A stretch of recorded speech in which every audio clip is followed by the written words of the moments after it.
Assalamualaikum warahmatullahi wabarakatuh.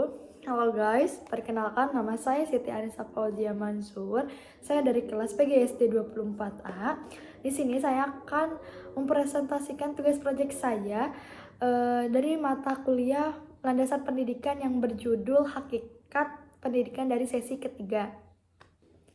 Hakikat pendidikan diartikan sebagai kupasan secara konseptual terhadap kenyataan-kenyataan kehidupan manusia baik disadari maupun tidak disadari. Manusia telah melaksanakan pendidikan mulai dari keberadaan manusia pada zaman primitif sampai zaman modern atau masa kini. Bahkan selama masih ada kehidupan manusia di dunia, pendidikan akan tetap berlangsung. Kesadaran akan konsep tersebut di atas menunjukkan bahwa pendidikan sebagai gejala kebudayaan, artinya sebagai pertanda bahwa manusia sebagai makhluk budaya yang salah satu tugas kebudayaan itu tampak pada proses pendidikan. Ilmu pendidikan atau pedagogi adalah teori pendidikan perenungan tentang pendidikan dalam arti yang luas. Ilmu pendidikan adalah ilmu pengetahuan yang mempelajari soal-soal yang timbul dalam praktik pendidikan.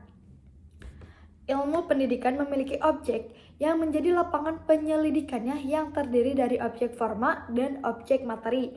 Objek forma tersebut adalah lapangan atau bahan penyelidikan suatu ilmu, sedangkan objek materi adalah sudut tinjauan dari suatu ilmu. Ilmu pendidikan sebagai ilmu pengetahuan memiliki metode penelitian yang dapat dipertanggungjawabkan secara ilmiah. Metode tersebut mencangkup metode untuk mengumpulkan data maupun metode untuk mengolah data.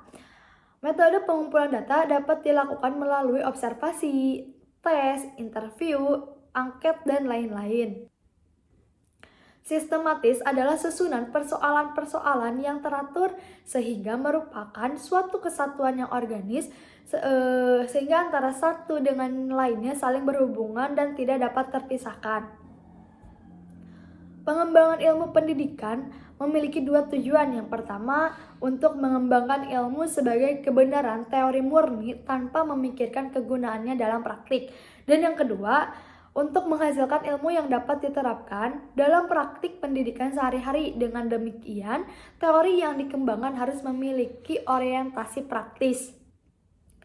Pendidikan dan sekolahan sering disamakan, padahal keduanya berbeda. Sekolah adalah bagian penting dari pendidikan yang berfungsi untuk menyediakan pengetahuan dan keterampilan bagi masyarakat. Sementara itu, pendidikan mencangkup pengalaman belajar yang lebih luas, baik formal di sekolah maupun informal di luar sekolah. Penggunaan istilah sekolah merujuk pada pendidikan formal, sementara pendidikan mencangkup semua bentuk pembelajaran. Konsep pendidikan menurut Profesor D.M.J. Langevold yang membatasi pendidikan hingga kedewasaan dianggap tidak lengkap. Pendidikan seharusnya berlangsung sepanjang hidup, bukan hanya di sekolah maupun pada usia tertentu. Hal ini didukung oleh gagasan bahwa belajar adalah proses terus-menerus yang berlangsung spontan dan diperlakukan untuk mengembangkan individu seiring perubahan sosial dan kemajuan teknologi. Komponen pendidikan yaitu proses pendidikan melibatkan komponen-komponen penting seperti tujuan pendidikan, peserta didik, pendidik, isi pendidikan, dan lingkungan pendidik. Tujuan pendidikan dipengaruhi oleh nilai dan pandangan hidup peserta didik, baik anak maupun dewasa memerlukan pendekatan yang sesuai dengan perkembangan mereka. Pendidik yaitu seperti guru, orang tua, pemimpin, membimbing peserta didik menggunakan metode yang tepat untuk mencapai tujuan. Isi pendidikan mencangkup berbagai bidang seperti agama, moral, intelektual, dan keterampilan.